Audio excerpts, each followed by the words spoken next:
Have you ever wondered what happens when a kiss seals more than just a moment? Imagine a place where the purest act of love can become the most terrible curse.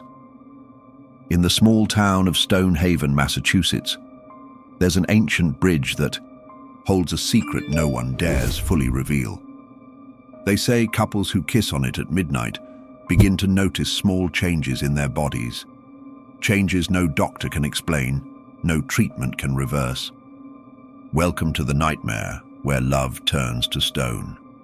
Fog draped the small town of Stonehaven like a funeral shroud as Michael Peterson parked his car at the edge of the municipal park.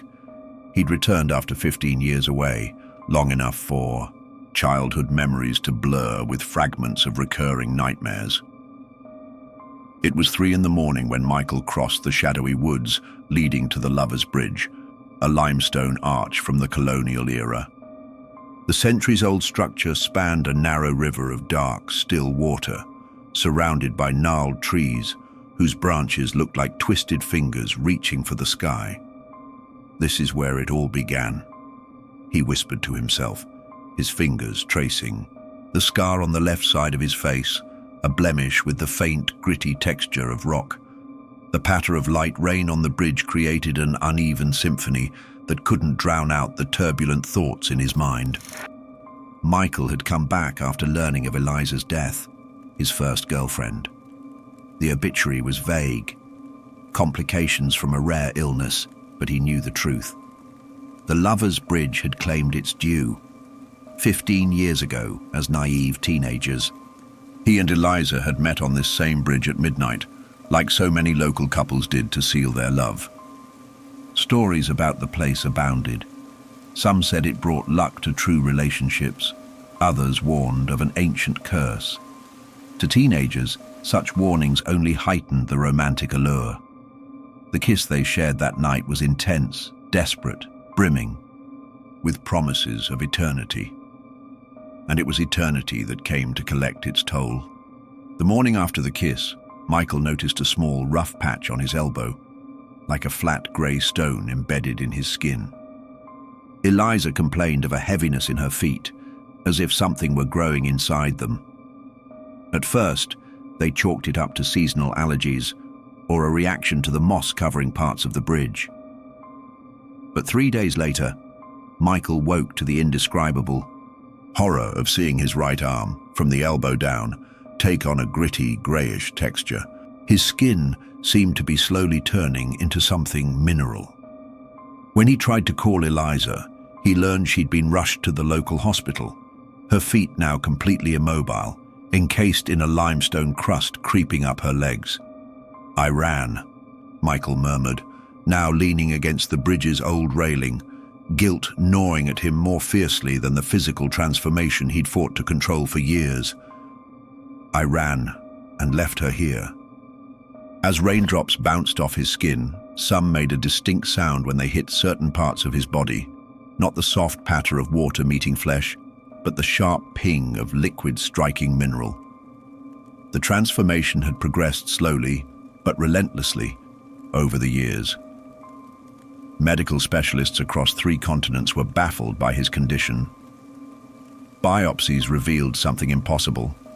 His cells were crystallizing, taking on mineral properties while still maintaining basic biological functions. Sudden noise made him turn. At the far end of the bridge, a female figure emerged from the darkness. His heart raced as he recognized the unmistakable gait. It couldn't be. He'd seen the obituary, confirmed with old acquaintances who stayed in town. "Michael."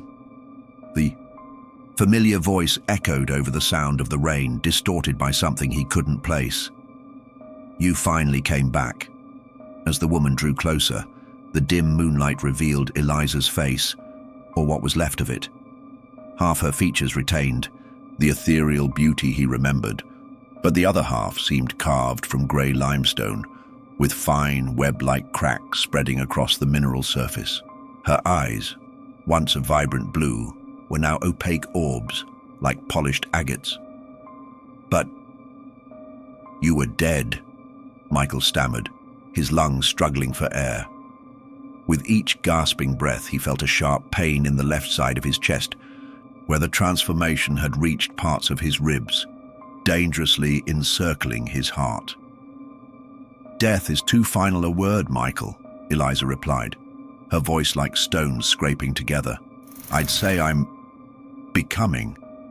Eliza raised what used to be her hand, now a grotesque stone claw with rigid joints that moved with a disturbing creak. "Just like you." "There's no cure, is there?" Michael asked, though he already knew the answer. Years of experimental treatments, painful procedures and consultations with specialists had yielded only contradictory diagnoses and absurd theories. "Cure? No, Michael. It's not a disease. It's a gift. The bridge is making us eternal." As Eliza spoke, Michael noticed something even more unsettling. Behind her, half hidden in the shadows at the bridge's far end, stood motionless silhouettes. Humanoid figures in various poses, some embracing, others holding hands. As his eyes adjusted to the darkness, the full horror dawned. They were couples turned to stone statues, forever frozen in the moment of their fatal kiss. "We're not the first, Michael," Eliza whispered, following his gaze. "And we won't be the last. The bridge is hungry." A gust of wind carried a collective whisper, like the distant sound of countless voices trapped in a limbo of consciousness and immobility. Michael felt his body grow heavier, the transformation accelerating just from being near this cursed place. "Why did I come back?" he thought in desperation, knowing the answer was etched in every inch of stone advancing beneath his skin.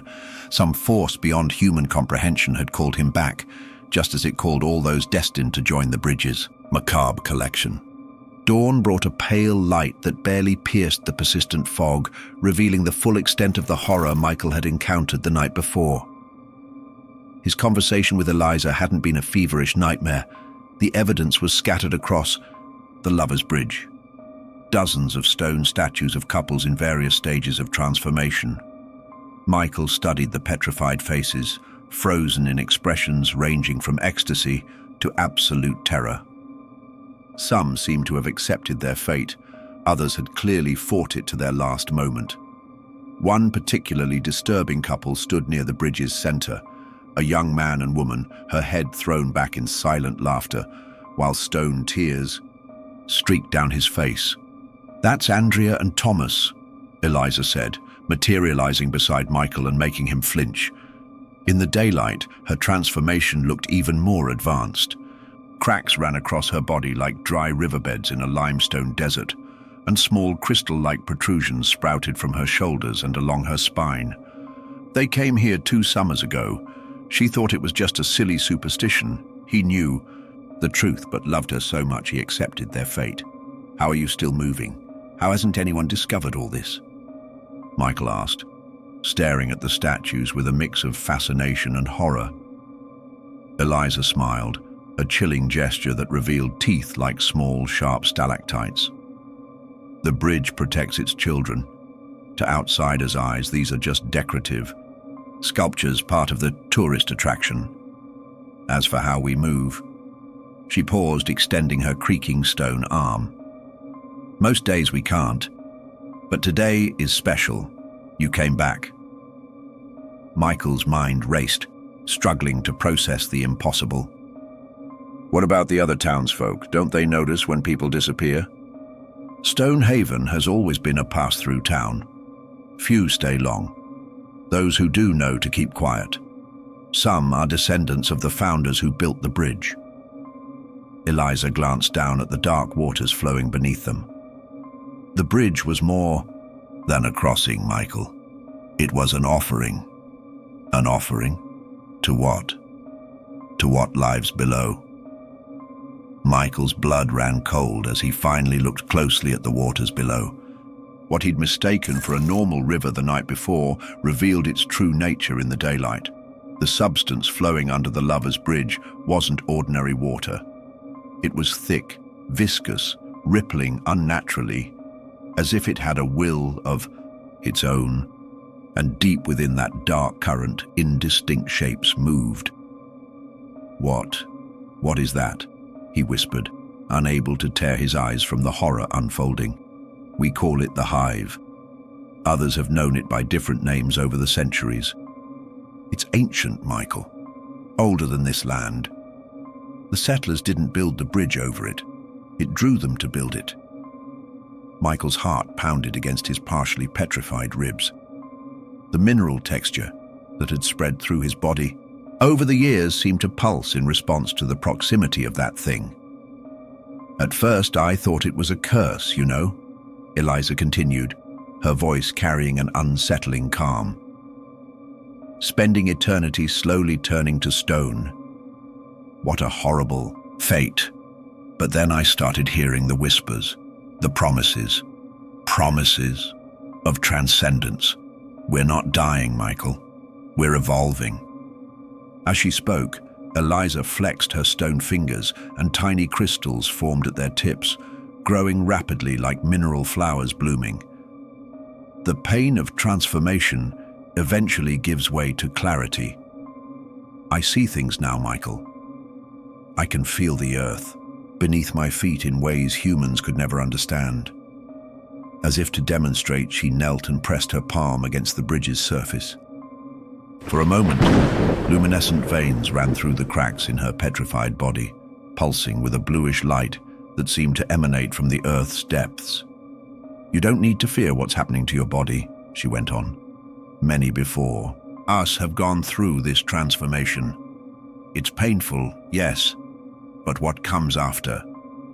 Her face twisted into an expression of monstrous ecstasy, her agate eyes rolling back as the glowing veins pulsed brighter. For a terrifying moment, Michael glimpsed something beyond Eliza's form, as if behind her mineral shell dwelt a vast alien consciousness. "At first I fought it too." Her voice now sounded different, as if multiple voices spoke in unison. "I sought cures, tried to run, even thought about ending it all. But the bridge always calls its chosen back. You felt it, didn't you? That constant pull, that irrational urge to return?" Michael nodded, unable to deny it. For years he'd ignored the persistent impulse to return to Stonehaven, chalking it up to guilt for abandoning Eliza. But deep down, he'd always known there was something more, something primal, drawing him back to this place. "What happens when the transformation is complete?" he asked, dreading the answer. "We join the others," Eliza gestured beyond the visible statues, toward the bridge's very structure. That's when Michael realized, with growing horror, that the patterns in the ancient stones weren't mere decorations or the result of time's wear. They were faces, bodies, limbs of countless prior victims, fully absorbed into the structure. "The bridge is made of people," he whispered, the horror threatening to overwhelm his sanity. "The bridge is made of us," Eliza corrected, "and we are the bridge. A collective consciousness serving what lies below." As if in response to her words, the surface of the dark substance beneath the bridge churned violently, and something massive stirred in the depths. For a brief moment, Michael glimpsed a colossal form, not entirely physical, yet not wholly abstract. Something that defied human comprehension with its fractal patterns and impossible geometry. His brain struggled to process what his eyes saw, and he felt something give way in his mind like a muscle stretched beyond its limit. A scream formed in his throat but never reached his lips. Instead, he felt a sharp pain as his jaw began to solidify, his facial muscles stiffening as the transformation accelerated dramatically. "Don't fight the call, Michael," Eliza whispered, placing her stone hand on his chest, right where the transformation had begun encasing his heart. "The more you resist, the more painful it becomes." Under her fingers, Michael's skin crystallized rapidly, forming intricate patterns that spread like geometric veins across his torso. The pain was unbearable, as if every cell were being torn from its nature and rebuilt into something alien. "Have to get out of here," he thought desperately, forcing his increasingly heavy body to move. Each step was a battle against the growing weight of his transforming limbs. "You still don't understand." Eliza's voice followed as he staggered. Away. No one escapes the bridge. Even those who think they've fled carry the seed of transformation. That's why you survived all these years. The bridge was waiting for you to return on your own. Michael reached the bridge's end and looked out at the sleeping town of Stonehaven. He could run again, seek help, try to explain the inexplicable. But as the thought formed, he felt a strange vibration rising through his legs, as if the bridge was sending something directly into his body. Looking down, he saw thin, crystalline filaments emerging from the ground, weaving into his partially petrified feet, gently anchoring him to the spot. He wasn't being forcibly restrained. He was being connected, and with that connection came the voices, hundreds, maybe thousands, whispering in his mind. Memories that weren't his flooded his consciousness. Young lovers across centuries, all drawn by the bridge's romantic promise, all transformed, all eventually accepting their fate as part of something greater and older than humanity itself. "What do you want from me?" Michael screamed, not to Eliza, but to the presence he felt pulsing through the bridge's structure, through the dark fluid below, through the very rocks beneath his feet. The response came not in words, but in sensations: hunger, patience, expectation. The bridge and what lived beneath it were patient predators, collecting their prey over centuries, not out of malice, but out of cosmic necessity. "You have a choice, Michael," Eliza said, now at his side again. "We all do. You can fight the transformation, suffer every moment until the inevitable end. Or you can embrace it and discover what lies beyond human consciousness." As she spoke, she extended her petrified hand, inviting him to a final kiss. The kiss that would complete the cycle begun 15 years ago. The kiss that would hasten his final transformation. And to his own horror, Michael realized part of him wanted it. Wanted an end to the constant pain, the loneliness he'd carried since fleeing this place. The cracks in his heart ran as deep as those now marking his stone-like skin. Michael's decision hung in the air like the fog enveloping the bridge, dense, suffocating, inevitable. Time felt distorted in that cursed place, as if seconds flowed with the same viscosity as the dark substance beneath the stone structure. "One last kiss," Eliza murmured, her voice now a mosaic of mineral sounds like crystals delicately clashing. That's how it began. That's how it must end. The rational part of Michael's mind screamed for him to flee, to run back to town and seek help, to fight the transformation as he had for 15 long years. But a new feeling was growing within him, a primal understanding that his struggle had been futile from the start. All these years, "I thought I was getting away, but I was just going in circles," he whispered, watching as the crystalline filaments rising from the ground had climbed to his knees, weaving a delicate web that tethered him to the bridge. The pain never lessened. The transformation never stopped. It just slowed. "The bridge has infinite patience," Eliza replied, her partially petrified face bathed in the faint light of early morning. "Some return in days. Others, like you, take decades. But everyone comes back eventually." Michael looked at the statues scattered across the bridge, couples eternalized in their final moment of humanity. Many seemed serene, almost ecstatic. Others were clearly trapped in the agony of transformation. The difference, he now understood, lay in acceptance. "If I accept," he began, hesitant. "If I let this happen, will the pain stop?" Eliza's agate eyes gleamed with an inner light. "The physical pain, yes. But there's another transformation afterward, one of consciousness. Some describe it as unbearable ecstasy, others as divine madness." She stepped closer, moving with the unnatural grace of something no longer human, yet not entirely mineral. "We're already beyond the limits of human understanding, Michael. What comes next? There are no words in any language to describe it." As if to confirm her words, The bridge's surface trembled slightly, and a chorus of whispers flooded Michael's mind, fragments of consciousnesses that were once human, now transformed into something incomprehensible. Among the whispers, he caught flashes of identities: a young Civil War soldier and his fiancée, a pair of 1920s artists, teenagers from the 80s, all linked across centuries by the bridge and the kiss that sealed their fates. "I can feel them all," Michael said, reeling from the magnitude of the sensations flooding his mind. The transformation had accelerated drastically, his left arm now fully mineralized, crystalline veins stretching across his chest toward his heart. "It's just a glimpse of what's to come," Eliza confirmed. "When the transformation is complete, there'll be no more separation between us and the others. We'll be one with the bridge, one with what lives below." Michael felt a tear roll down his partially petrified face, possibly the last his altered body could produce. The fragment of humanity left in him clung desperately to memories. His mother's face, the smell of morning coffee, the sound of rain against a window. All these details already felt like they belonged to another existence, another way of being that would soon be forgotten. "I'm scared," he admitted, his voice breaking as the petrification reached his throat. "We all fear the unknown," Eliza replied, extending her hand.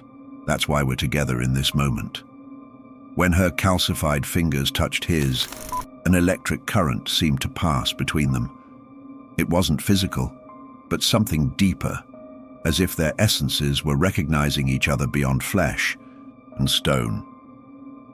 The dark water beneath the bridge began to churn more violently, and the rising sun's light briefly reflected off something colossal moving in the depths. Something with countless crystal-like tendrils that extended not just through physical space, but seemed to warp reality itself. "It's time," Eliza whispered, leaning in for the final kiss. In that crucial moment, a voice broke the ritual, a human voice, young and frightened. "Hey, is someone there?" Michael turned with difficulty, his body growing stiffer by the second. At the bridge's edge stood a young couple, college students maybe, with backpacks and confused expressions. "I thought I saw something moving among the statues," the guy said to the girl beside him. "I swear one of them was..." His words trailed off as he noticed Michael and Eliza partially shrouded in fog. From their perspective, they probably looked like just two more statues, albeit in odd poses. "Come watch the sunrise from the bridge," Eliza called, her voice taking on an almost melodic tone that echoed unnaturally. "It's a local tradition for couples in love." The young couple hesitated, exchanging uncertain glances. Michael felt an overwhelming urge to scream, to warn them of the danger, to stop them from suffering the same fate. But when he tried to speak, he found his jaw had partially fused, allowing only guttural, incoherent sounds. "You okay, man?" the guy asked, taking a few cautious steps toward them. "He's just getting ready for the show," Eliza replied, her form half hidden in the fog. "Come on, step closer. It's best from the center of the bridge." Michael watched in helpless horror as the couple, after a brief pause, began walking toward the bridge's center. The girl gripped her boyfriend's hand tightly, clearly uneasy, but curiosity seemed to outweigh fear. That's when Michael understood the true nature of the cycle. The bridge didn't just transform its victims, it used them to lure others. It had been this way for centuries. Couples drawing in couples, love calling to love, in an endless loop of transformation and absorption. And now, he was about to become part of that cycle, part of the bridge, part of what lived below. With a superhuman effort, Michael broke the crystalline tendrils anchoring his feet to the ground. The pain was excruciating, as if he were tearing out part of his own essence, but the drive to save the innocent couple overpowered his suffering. "Run!" he managed to shout, his voice distorted by the transformation. "The bridge! Alive!" The young couple froze, finally realizing something was deeply wrong. The fog had cleared enough to reveal Michael's true state. A half-man, half-stone, being with crystals sprouting from his torn skin. The girl screamed, a piercing sound that echoed across the deserted bridge. The guy yanked her arm, and they turned to flee in the opposite direction. "No!" Eliza hissed, her face twisting into a mask of mineral fury. "You're ruining everything, Michael." He felt the entire bridge vibrate with anger, not just the physical structure, but the collective consciousnesses trapped within it. The dark water below seethed, and for a terrifying moment, something massive began to rise from it, an amorphous mass covered in crystals and bony protrusions, with what looked like distorted human faces embedded in its surface. The young couple ran desperately as the bridge writhed beneath their feet, as if alive. Chunks of stone jutted from the ground, trying to snag their ankles, but they escaped by inches, reaching the relative safety of the park. "You don't understand what you've done," Eliza whispered, her voice now laced with a sorrow as ancient as the earth. "They'll come back. The seeds already planted. Just stepping on the bridge was enough. And as for you..." Michael felt his entire body stiffen, the transformation accelerating drastically as punishment for his defiance. The pain was indescribable, every nerve screaming as his cells crystallized one by one. "One final kiss," Eliza repeated, closing in inexorably, "to finish what we started." Unable to move, unable to resist, Michael felt Eliza's petrified lips press against his. At the moment of contact, an explosion of sensation surged through him, not just the physical pain of the final transformation, but a dizzying expansion of consciousness. In an eternal instant, Michael experienced memories that weren't his, the founding of Stonehaven by settlers who'd made a pact with something ancient and hungry, ritual sacrifices disguised as accidents over centuries, the bridge's construction as a permanent portal for what waited beneath the earth. His body now fully mineralized, Michael felt his individual consciousness begin to dissolve, merging with the other minds trapped in the bridge's structure. His last coherent human perception was the sight of the young couple who'd escaped, running through the park toward town, unknowingly carrying the tiny crystalline seeds that would one day draw them back, then darkness, then light, an impossible light beyond the human visible spectrum, and finally understanding. Michael Peterson ceased to exist as an individual. He became part of the collective, part of the bridge, part of the eternal cycle. And like the bridge, he now waited patiently for the next lovers who would come to seal their fate with a kiss. The next day, Stonehaven's residents noticed a new statue on the old lovers' bridge. A man and woman locked in a passionate kiss, their stone forms so perfectly entwined it was impossible to tell where one ended and the other began. His expression, though, held a silent warning no one would ever fully understand. Weeks passed, and Michael Peterson's disappearance became just another whisper among the many circulating through the small town. The discreet obituary in the local paper cited only natural causes, the same words used for dozens of others who'd met their fate on the bridge. The young couple who escaped that fateful morning returned to college, carrying more than disturbing memories. The girl began to notice a small, rough patch on her heel, while the guy occasionally felt a strange tingling in his fingertips, as if something were crystallizing inside. And on full moon nights, both dreamed of the bridge. They dreamed of the kiss they hadn't yet shared on those ancient stones. A kiss that they somehow knew without understanding would complete them in a deep and terrible way. Meanwhile, in the depths beneath the Lover's Bridge, the ancient entity continued its patient cycle of hunger and transformation.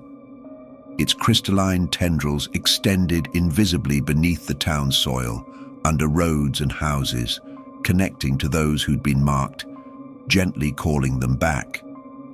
For the bridge always waits. The bridge always calls. The bridge is always hungry, and you, now knowing this story, don't you feel a strange itch beneath your skin?